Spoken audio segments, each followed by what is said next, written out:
Hi everyone, and welcome back to another episode of Tales from the Whiteboard. I'm Evelyn. And I am Priscilla. In today's episode, we'll discuss our personal worries, expectations, and feelings before starting the initial teacher training journey. Opening up about our ADHD and how our studies and work are impacted by it. From applying for DSA to finding the right balance and discovering what best helps us navigate family, work, and study commitments.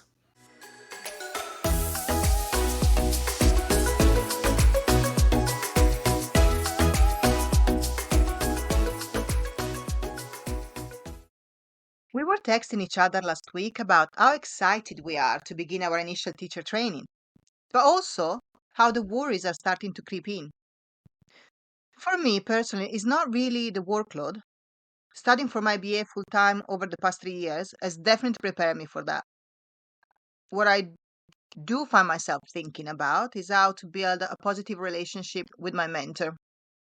I want to strike the right balance between asking for the support I need without feeling like I'm being too demanding. I know your worry is a bit different than mine. As a single mom, how are you feeling about managing the study side of things and the workload on top of everything else? That's a rough answer. Obviously, I am a single parent. I have a 5-year-old and a 13-year-old. The 13-year-old has ADHD and Tourette's. So he's challenging at the best of times, let alone when but I'm going to be busy, so I'm not really going to be able to look after him and keep my eyes on him 100% of the time. I've had a look at creating a timetable already, so I've looked at what my days are going to look like, and I sent that to you, and even you said it looks chaotic, didn't you? Yeah, Yeah, I think it's so. yeah. There's just not a spare minute in the day, and I'm trying to fit in a minimum of 15 hours of study, and obviously some self care. But the self care is looking like it's got to go out the window a little bit. I don't know. I am terrified. I don't know. I feel I've had a few moments of absolute despair where I don't know how I'm going to fit everything in.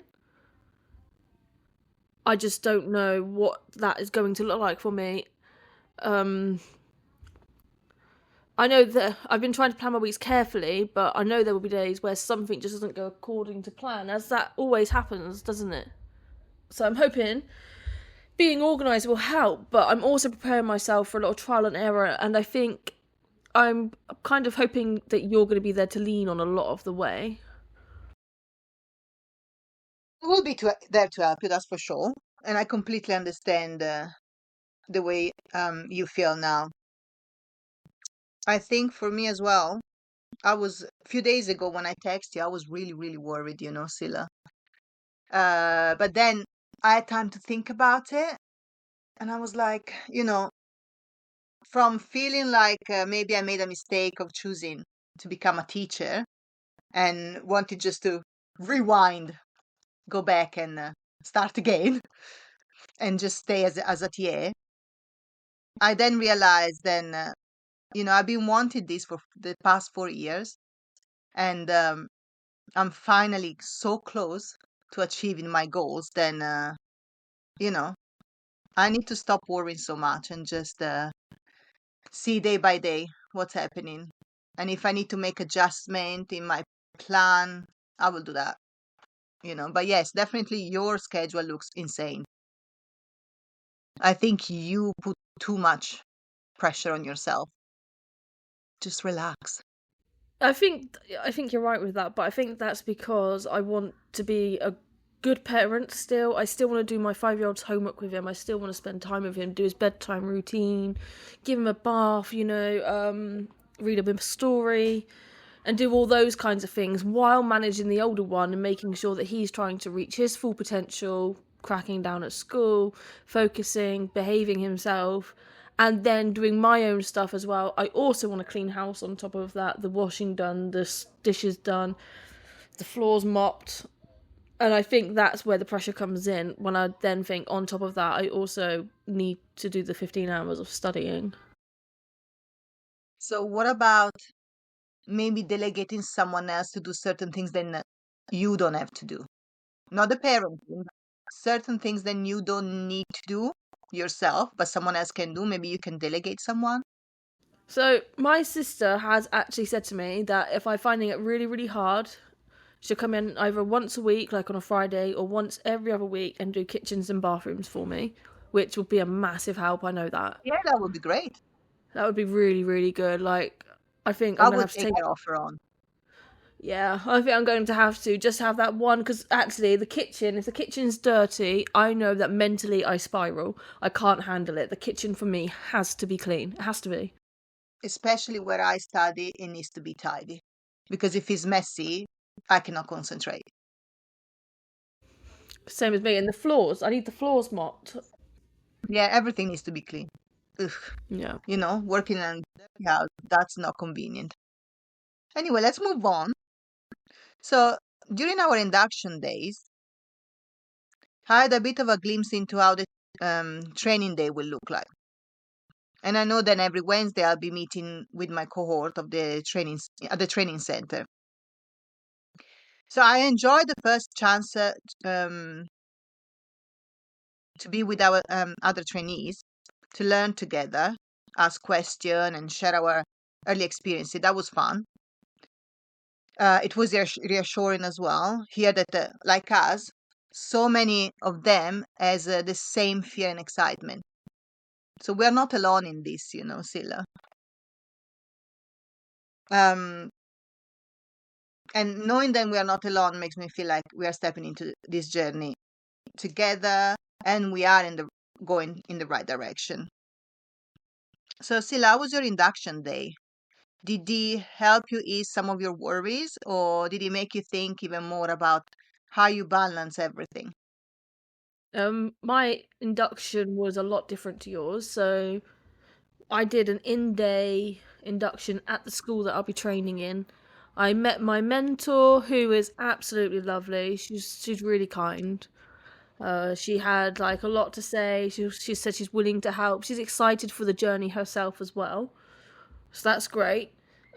I got to understand the school routines, the school structure, their behaviour policy a little bit because they're in the process of changing their behaviour policy, how they're changing their curriculum, and like the classroom management side of things. So it alleviated some worries in that sense. Like little things, I know where the toilets are.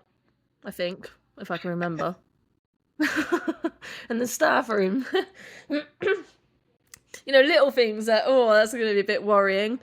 So yeah, for that, and I've got to meet quite a few of the staff, and moving my youngest there as well has allowed me to start building those relationships with other members of staff, which is helpful, but I feel like I still am very worried. I met a lot of the rest of the cohort at meetings and things, but I'm very introverted, so I didn't really mix as much as I probably should have.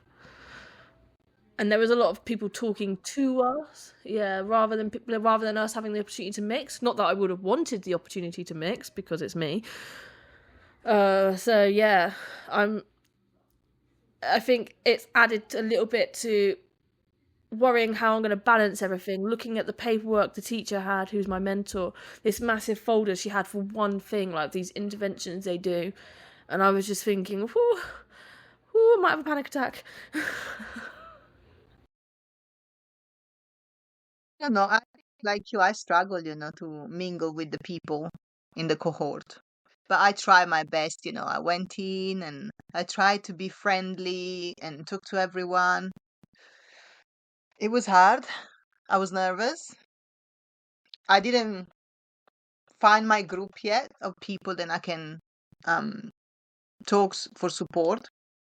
But I think slowly, I can maybe make some friendship. Maybe not lasting friendship, I don't know, but at least someone that I can rely on if I'm struggling and I can contact if I forget something. Because we will need this. We will need someone then we can just text and say, oh, what time do we need to go today to the meeting, or, something like that. So I think you need to start mingling a bit more. I 100% agree with you. I remember when I started the TA job at my last school, and I was talking to my nan actually, and she said to me that for every day I think she said for 2 months, every day for 2 months, make sure you sit in that staff room, because I was doing the like me thing, finding a corner somewhere and a book, you know. And I did it. I followed her advice, and I mingled, and I forced it. And actually, very good advice. I settled in, I made friends, and it was best advice. So I'm going to take that again, do that again, but within the cohort and within the staff room, and just really push myself. I just have to. Yeah, that's a good advice, actually. So Yeah. if everyone else there listening has the same issue and struggle with making friendship and speaking to people, just push yourself, go over the barrier, because it will help you in life anyway. And it will help you getting your confidence out even as a teacher. Yeah, because while we're confident in front of the children, being confident in front of your peers, because they are our peers at the end of the day, it's a different confidence, isn't it? It is different. And if, like in my school, we do assembly and there is most of the adults are there listening to you when you're doing the assembly in front of the whole school. And that's something then I'm really afraid of. And I've been in that situation. I've been in that situation last year when I present one of my club. I had a fashion club, and my children did like a kind of fashion show they made. And I thought, okay, my friend who's a teacher is doing the assembly. She allowed me to send my children in and just do a little fashion show, something quick. I will not need to talk.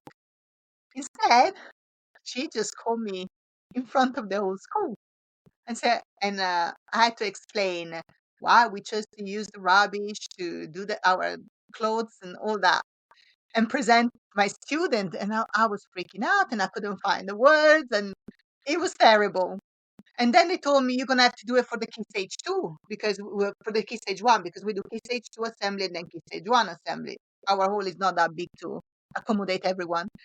So I was like, okay, I'm gonna have to do it again. And I was panicking. But the second time, because I already done it once, it was better. I was a bit more calm and words were flowing.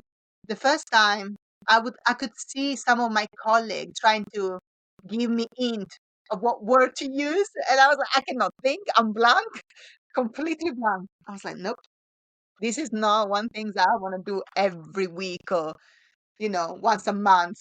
I really didn't like it. Unless it took me out of my comfort zone, and it was an experience. It sounds a bit mortifying. Every time I think about the teacher that's at the front, and their confidence, their loud speaking, I'm just like, how? So last term, when I passed my driving test, every like big term they do a celebration assembly, and they had my certificate up there, but I didn't work a Wednesday, thank the Lord. And they said that they called all the people up that they were celebrating, but they knew that I wouldn't want to go up the front. And there was like, we had somebody else stand in and pretend to be you, because we just knew as well that even if you were there, you wouldn't go up. I'm like, I would not. I just couldn't have everybody looking at me. No, thank you. Yeah, but you need to get used to. I know. Do you know if they're going to the teacher doing assembly in your school? Yeah, I think they do. I'm not sure. I haven't really got the information on that, to be honest. Who else would do the assembly if it's not the teachers? Well, in a previous school I worked, the deputy head or the head teacher, they were presenting the assembly. Only them. But in every week, every day, because we do assembly every day in my school, and every day is a different teacher presenting the assembly, which is only 15 minutes anyway. On a Friday, there is a special assembly, which is the house assembly, and is presented by the head teacher. But the rest of the week, teachers take turn. Yeah, so we did at my old school. It was Monday, Wednesday, Friday. Monday was like, that's where all the teachers swapped the assemblies and did different ones. Sometimes on PSHE, like holidays, Eid, and things like that. Yeah, And singing. then, yeah, Wednesdays were singing assemblies, so I missed those. I actually love singing assembly, it's my favourite part of school. And then Friday was our special assembly for Star of the Week and PE Star of the Week and things like that. They were run by the head teacher. Wednesdays was run by the music teacher, and then the Mondays was where all the staff swapped and took turns. Yeah, Okay, so similar. yeah, so let's move on. Do you know what the module course will be covering in those first couple of weeks? Have you had a look at yours? I have a vague idea. So the portal has uploaded content for weeks 1 to 7 of the course. From what I can see, the focus is on managing behavior in the classroom, how teachers respond to disruption behavior, and then we're moving on to English and maths, so deconstructing lesson, all of that. And by week 3, we're already discussing PGCE topics as well. With me, obviously, I start reading the booklet earlier, thinking it would help me stay on track throughout the year. Though I know already, then by the time we start, I will probably have forgotten everything. Do you know what you'll be learning initially? Yeah, so I have 2 weeks of intense training at the beginning. So 2 inset days, and then Wednesday, Thursday, Friday. It's a mix between being at the hub, like the learning station, and being in school. But I'll be learning safeguarding. There's a lot of safeguarding in the beginning. School readiness, so reading all the policies, which I've actually almost read them all. So I'm not sure what I'm going to be doing in that time when everyone else is doing that. School readiness. We also have the audits for what we know in each subject. We have to do it there. Oh, you got it now. It's in the first 2 weeks. I looked at it and I was like, no. So yeah, we have to do all the assessments at the hub. Oh, so you need to do it by yourself. Yeah. I did mine already on my own, but I had the time to do it. So I started it and it took me a long time. I did a little bit at a time, every day a little bit. It was quite long. So you're gonna have to do it at the hub. I'm really scared. Especially because I Yeah. know, like, things like history, I did it for the school I'm at now. I applied to be a HLTA there. And I learned so much about Boudica. I loved it. I really felt like I absorbed all of that information. I went in to teach it. The kids knew all the information, which threw me a little bit, so the lesson went to pot.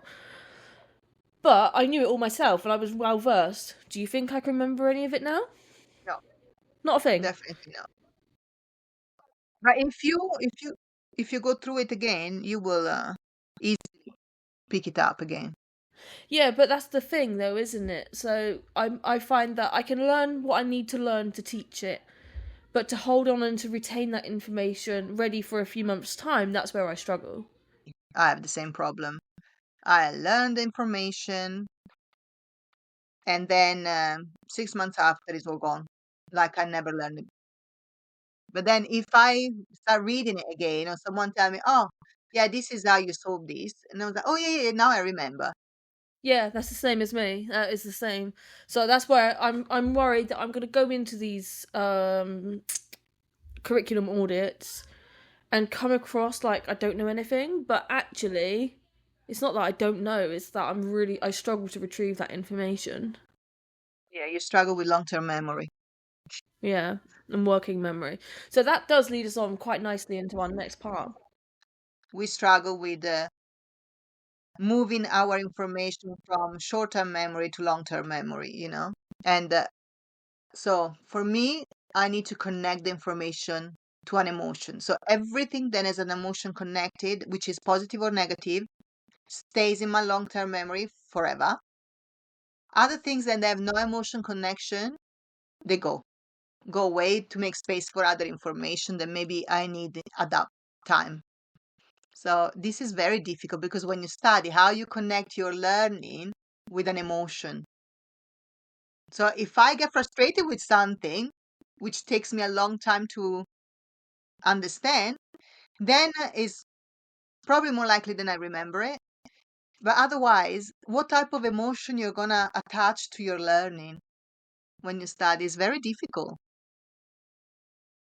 I understand that. It's interesting because for me, it doesn't stick with an emotion. So that was interesting to hear that about you.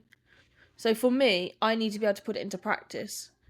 If I can put it into practice as soon as I've learned it, I can retain it. But if I'm just learning it, I can't retain it. Yeah, I get that. I have that as well. So if I learn something and I use it in school or whatever at home, then it stays with me. But if I don't use it, it's gone as well. So I have read this as well, about the emotion and ADHD. Maybe think about something in your past, then you remember, then there's an emotion connected to it, and you didn't use it, a memory. Do you not have any of that? Do you not know what my memory's like? No, I know your memory is horrifying, terrible. I'm just saying, do you not have any memory that is connected to an emotion? Maybe something then upset you a lot, then Yeah, but I don't think it's with like trying to learn anything new though. So like obviously we have like our experiences and things that are positive, negative, neutral. do you feel you remember more negative experiences or positive? Negative, but I think that's normal, isn't it? I don't know. I think I remember more negative experiences because they have more impact. But I have positive memory, obviously. Anyway, Yeah, me too. So do I. So it's time for a quick break. Make a cuppa, grab your favourite biscuit, and get comfy. We'll be back with part 2 in just a minute.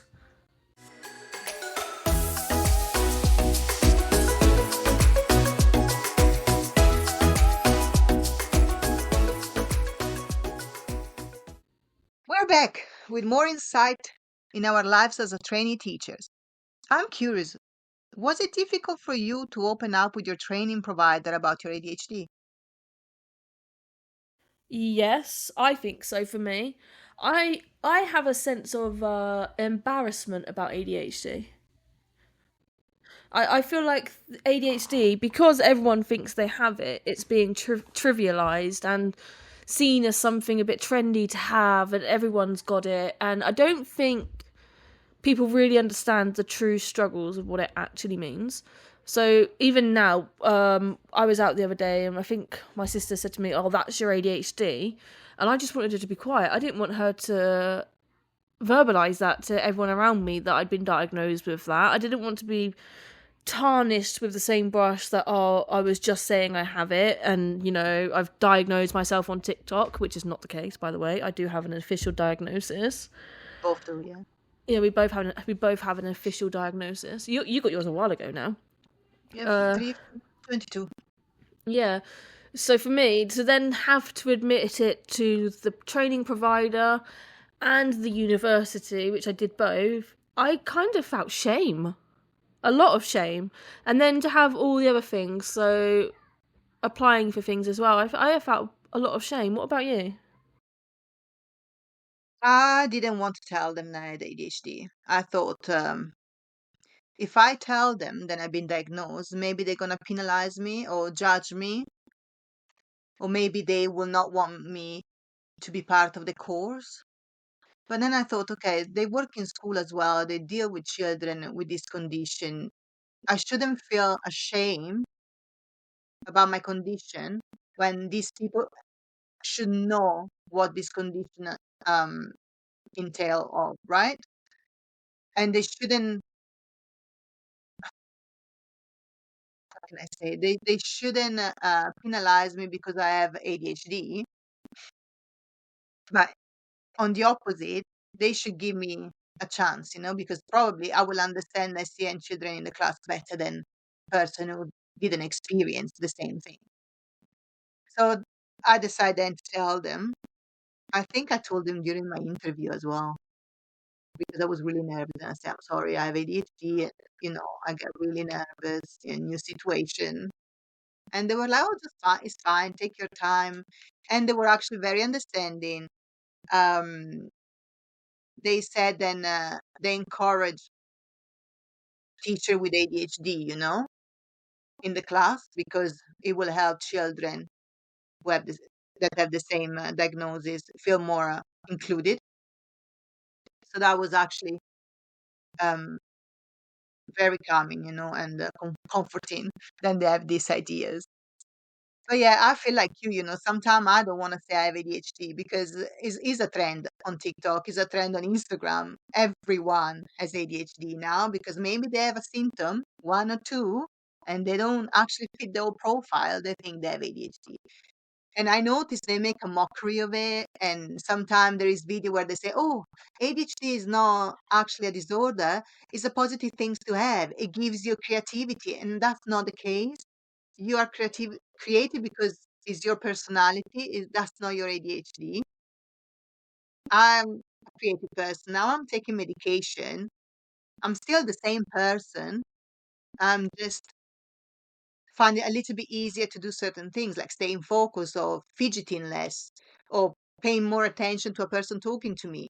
But I'm still the same person. My character doesn't change, which was something I was worried about. I was worried. I didn't know which part of myself was me and which part of myself was the ADHD. So I was a bit worried taking the medication. What will have changed about me? But now I'm realizing actually the ADHD doesn't make your character, doesn't make who you are, is two separate things. And the fact that a lot of people say, oh, your creativity comes from the ADHD, and other rubbish they're talking about. I'm like, you don't know anything about it. So just stop saying things then they're not true because also negatively impact people who have ADHD when they say these things. Exactly, and that's what I feel as well, that all the comments that people have, it does negatively impact you as a person. It does undermine everything that you struggle with and everything that you find easy. Not many things, but, you know. Because of our condition, we had to apply for a DSA as well. And I know my experience with it was completely different from yours. I had to fill up the form on the um, student finance website. And then after that, they sent me an email with a second form to fill up, which I had to send to my training provider. And they had to fill up their own section and then send it back via email to the student finance email. So yeah, it was a longer process and it took me longer than you. And I didn't like it at all. It was too complicated. And I think they should make this very easy. One form, just fill it up, give your all your information, give the diagnosis, whatever, and it's done. Why do we need to fill up so many forms, which is something we struggle as ADHD people. Yeah, but I just wanted to point out that DSA does stand for Disabled Students Allowance. Yeah, so for me, mine was literally one form. So as like you said, yours was a difficult process. You had to fill out a form, sign it, send it off to somebody else, which that took you so long. And that took you a long time. And then they sent it back, and then you had to send it back off to DSA. Yeah, I Whereas even had to print where I sign it because I couldn't sign it online. So I had to print that paper off and then sign it by hand, scan it back in. And I was like, I don't want to do all this. This is too many steps. Yeah. And I understand why that took you a while, and I'm glad that you did get around to doing it. So for me, I got my psychiatry letter that detailed that I had ADHD, how it affects me in education, and how it affects me in work. And I sent that off, and that was enough for me. I then had an assessment where, actually, it was only yesterday. Have I told you about the assessment? Yeah, you texted me yesterday and said that you had an assessment, but you didn't tell me what's happened. So I'm curious. Let me fill you in now then. Yeah, so yesterday morning I was texting you saying how nervous I was feeling. I was feeling that I'd made the wrong choice. I wasn't going to be able to keep up with everything. I was feeling very stressed just because of everything, really, like as we spoke about earlier. Well, I had an hour and a half DSA, so Disabled Students Allowance assessment.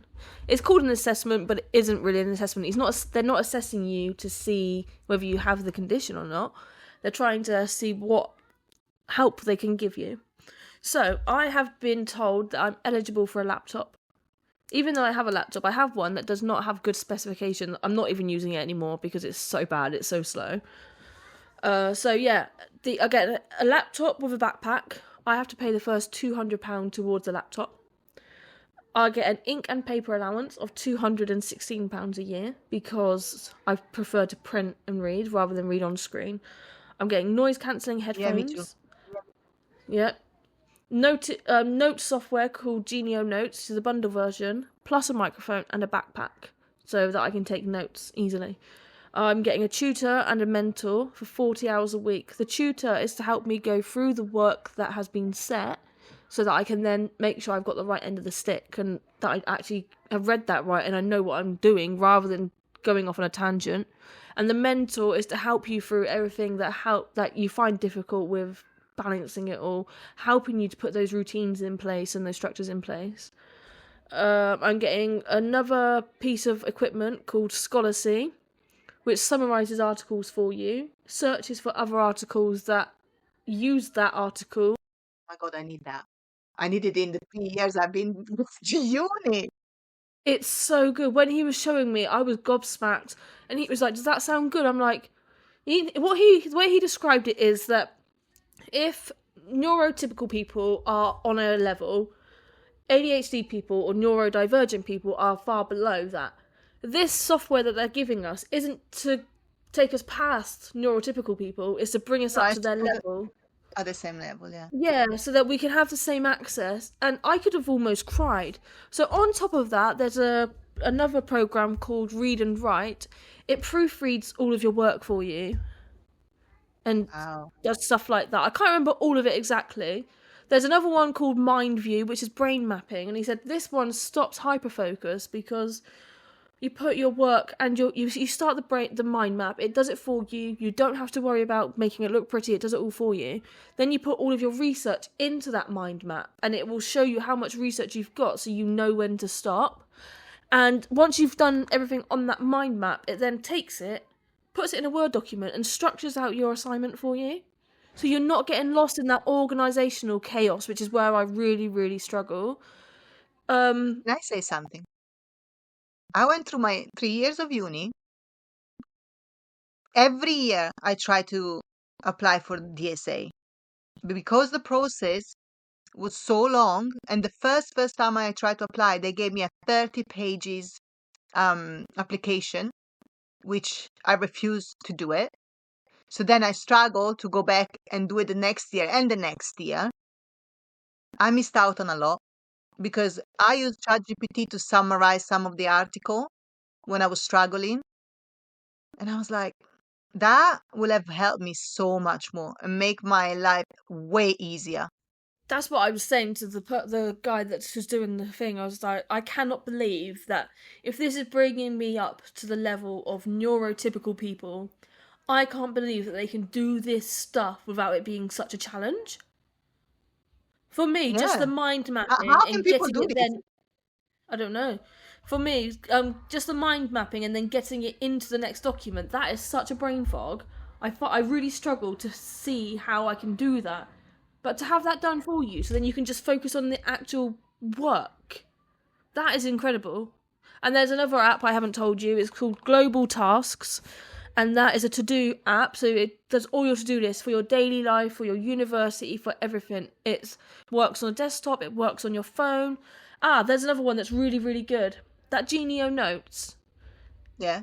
Really good. It has the PowerPoint up, it records what the person is saying, so you've got the PowerPoint and the slide and you can flick through and it I heard of this, you know? Yeah, and you can put notes on and it really relates to all. It's so interactive. I'm flabbergasted. I can't wait for mine to come back and see if I need to have a meeting, what they're saying to me.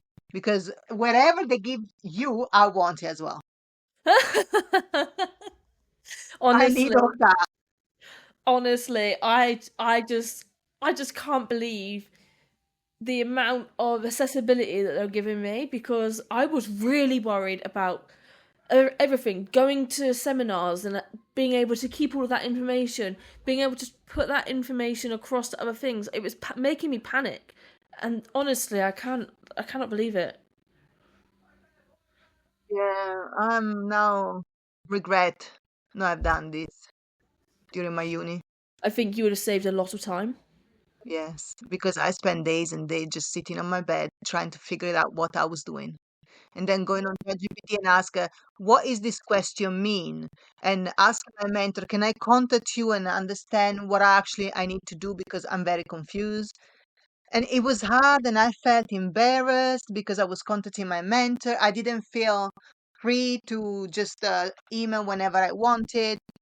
And I was thinking, oh, maybe I need to book a mentor or, someone that can come to my house and study with me because I really struggle. And yes, I got a first, which is amazing. I don't know even how, but it was so hard. And I felt like one of my colleagues was doing this course, the same course as me, the same degree. And I felt like she wasn't putting the same amount of hour in her study as I was. I had no life. I was working, studying, working, study. I practically didn't even talk to my children during these 3 years. But she had time to go to party and go out with her daughter. And I was like, how? Okay, she was doing one module per year, so part time. But still, even then, she had so much more time studying only 2 times a week. She had a day off from work on a Thursday, and that was her day of studying. She could write an essay in one day, gather all the information during her study time, and then write the essay in one day. It takes me 3 weeks to write an essay. And in these 3 weeks, then I'm writing the essay bit by bit every day. At times, I'm just sitting there and not knowing what to write. And I cannot plan an essay. I never plan one. So I'm just writing whatever I want to write in the order I want to write it without a plan. Because if I have a plan, I will never look at it. And planning takes me forever. So instead in 3 weeks writing it, it will take me even longer. So I'm like, that will have helped me so much more and cut off all this time. Yeah, I'm so glad that you've pushed through this time and that you have done the application.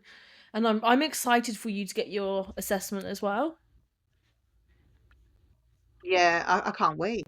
Now that you say that, I really can't wait. I know, like I can't stop smiling. It's just for the accessibility that I have now. I can't. It's You definitely look more relaxed today because yesterday you Yeah. were panicking. I was on the edge Kind of like yesterday. me a few days ago, I was panicking too. Yeah. So, yeah, you were really panicking yesterday. I was really panicking. I was almost thinking maybe I should just not do it and should just go back to being a TA. But at the same time, I know that I've got you behind me going, and I know if I went back to being a TA, you would go mad. Yes, I would be really angry at you. Yeah, you would. I was already angry at you when you decided to apply and then you text me when they say, oh, no, I'm not going to do it, maybe in a few years. And I was like, oh, that's fine. Do what is good for you. And I was like, this woman, why she's not doing it with me? That's not right. She has to become a teacher. I was already angry then. And then one day you just text me and say, oh, I applied. I was like, what? Do you reckon it's a bit of PDA in there as well? You tell me to do it, I'm like, no, I just did it by myself. Yeah, I know. I know. I was like, okay.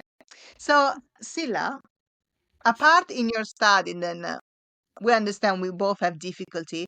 How is your ADHD affects your daily life and how is it affecting you at work? Memory is a massive thing for me. I struggle with my memory. I can't keep up with what's going on. I was saying to my sister this morning, we were playing a video game together, and she was just 3 seconds quicker with everything. She'd get into the map, pin the next location, and I'm just thinking about getting into the map. So she's got the next location on there, ready to go. She gets to another place, she's got this box, that box, and I'm like, I just can't keep up. And that is what it feels like in my daily life. Everyone's just a step ahead. I'm constantly playing catch up. And one thing that I thought about the other day is inexplainable anger. Sometimes I feel so angry because I don't know what to do. Yes, I get you. I feel the same. Like that internal rage. It's like when you don't have a plan for the day and you're walking around your house thinking, I have to do something, but I don't know what to do. And I feel like I'm wasting my time and my day not thinking about what can I do. So that frustrates you so much, then you become angry, and then everyone else is annoying, right?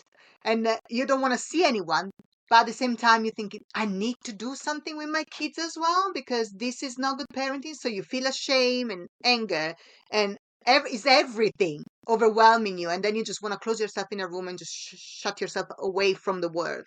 Do you ever get like so closing yourself in the room is a thing you should do, and sometimes I do.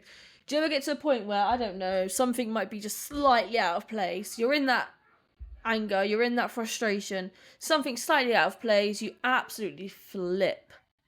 Yeah, Yeah. yeah. I learned just go away. I do close myself in my room. I And can do that sometimes I most just of sit the there time. crying Yeah. because I don't know what to do. And text Yeah. you. Yeah, so last night I was like it, and I said to you, like, obviously I was feeling quite unwell, and then my son came home with his friend for a sleepover, and they was like, "What are you doing?" I was like, "I'm not in a good mood. I know that about myself. I'm going to bed," and I literally left them because I didn't want to spoil their evening as well. And I just went to bed. I think sometimes that's the best option. He's not a little kid anyway, so. No, exactly. He's a big boy. So you were saying about the, the struggle you have with ADHD. Yeah, how is it affecting you? Yeah. So another way it affects me in life is absolute paralysis. So I'm finding that with teacher training approaching, I am struggling, well done. I'm struggling with ADHD paralysis. I will sit in this chair for hours. I'm finding that I can't do anything. It's not that I don't have any motivation. I feel like there's so much to do. And You I'm don't, paralyzed. yeah, you don't know where to start. Yeah. So I sat in this chair for about 7 hours yesterday. What I did through this summer, which is not usually me, but I did nothing. I spent my time on the sofa watching TV, didn't go out, if not when I went holiday. And every day I was thinking, I need to do something, but I don't know what to do. So I sat there watching TV, getting angry with myself at, at the end of the day because I didn't know what to do. And I was thinking, I need to find a project or something then I can focus on. So then I can start working. I really missed work. So for me, it was the transition between having a constant routine of from having a constant routine to having nothing at all. And I cannot make a routine for myself. I need someone to make it for me. So I struggled, this summer more than anything because I had 3 years of constant routine from when I was going to work at home because I was studying. And then now I'm like completely free and I didn't know where to start. Is that like feeling like completely at a loose end? Yeah, I was like, what's next? What is this summer for? So I missed I missed work actually the first few weeks. I was like, I need to go back to work. I need my routine back. I really, really struggle. Do you have RSD, rejection sensitive dysphoria, like me? Yeah, I think I do. But it's not something that I really have assessed in myself, but I think I do. How does it affect you? So for me is if I disappoint people, that really affect my mood. So it happened years ago. Then a person then I see as very important said to me, then I disappoint them, then my behavior disappoint them, and I spiral. I have to leave work. I had to stay at home for 2 weeks, for sorry, 2 months with social anxiety. I couldn't go out even to the shop. I felt like my brain was burning and I couldn't understand why this person was so disappointed in me. And that affected me so much. The fact that I wasn't appreciated at work because I always feel like I do my 100%. I never say no because I don't want to disappoint people. So I'm people pleaser. And the fact that this person didn't see all my effort of being the best at work and she was disappointed. Oh, it really broke me.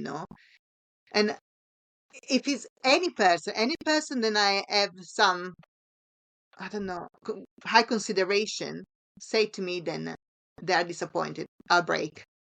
It's like you kill me. I learned to deal with it a little bit better. So when I have a rejection or a negative feedback, I don't spiral as I did a few years ago, but it caused me anxiety. So then I need to go and talk to a friends I have at work and say, okay, this person said these words to me. This is causing me anxiety. Can you please make me see the situation in a more positive way and show me that it's actually not that bad?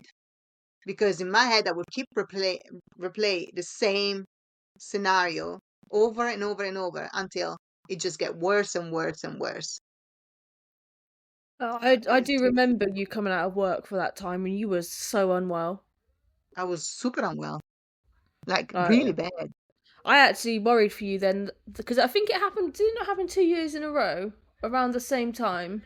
Yes, yes. It happened the first year. So the thing is, I could feel even the year before this happened, that I was getting to my limit and I would have gone into a burnout. And I remember calling my mom crying, and she was here in England at that time to see my sister because my sister wasn't well either. So I went to my sister's house that day when I was crying. I was tidying up the house and I was like, I can't do this anymore. This is overwhelming. And I cried. And I didn't know then I had ADHD.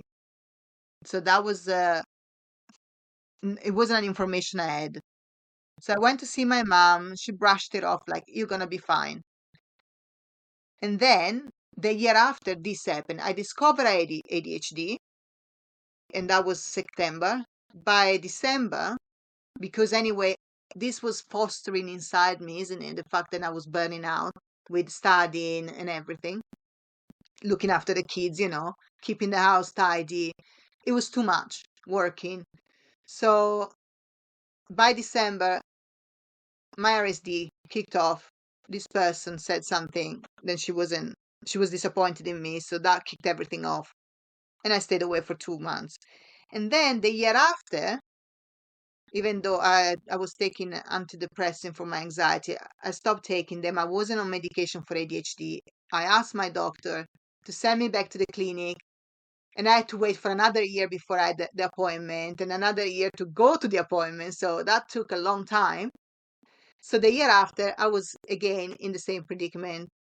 Then I had to go home for a few weeks because of the anxiety. I was being moved from class to class. I didn't feel like I was belonging to a group of children.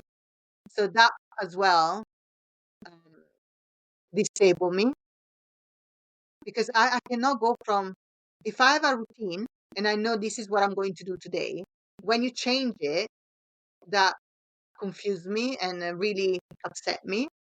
And so then I started having anxiety. And it was something that it was happening through the whole year. I didn't have a class, a specific place I was belonging. So I struggled a lot. Also, I had a child that year who had ADHD, and he was really violent and injured me as well. So that was making the situation harder. I was working with severe SEN children that year, which made everything even harder for me and test my patience a lot. So I had to stay at home because of an injury and because of my mental health declining again. Yeah, that was a very difficult year for you. Yeah, 2 difficult years. Yeah, very difficult. This year you've definitely coped a lot better. But you've come through it very strong. You've obviously been diagnosed with ADHD. You now have your medication. And it's been a bit of a more positive year this year, hasn't it? It is because I decided to have a day off from my study at the end of last year, which helped. And I think I learned that I put some boundary in place, even at home. I was like, okay, I want to study. I cannot take care of everything.